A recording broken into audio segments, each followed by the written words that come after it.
Okay, so for question 3, we have we have a situation where they're telling us that a ball is thrown horizontally from a building. This is like the building. This is the ball being thrown, and then they're asking us, what's the land on time?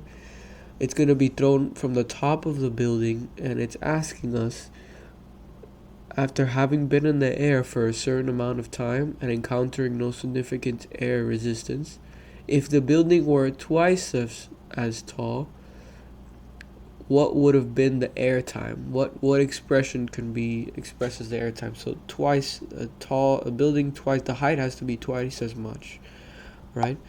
So just looking before we look at the twice as much height, let's look at the air time without being twice as much. So we have here a motion of equation. We have y0, the velocity is a certain v0, and of the y times the time plus at, the original time squared, right? So that's pretty simplistic stuff. So we then we move on to we know that y is going to be the h0 minus the half of gravity times t squared, right? That's going to be the time.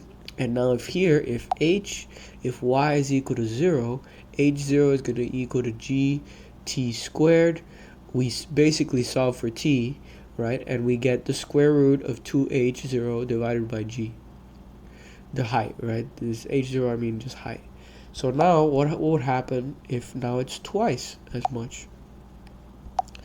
You do basically the same thing, but this time the h is 2.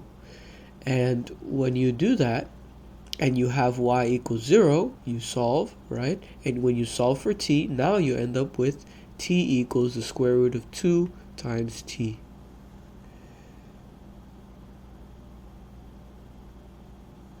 And that's all.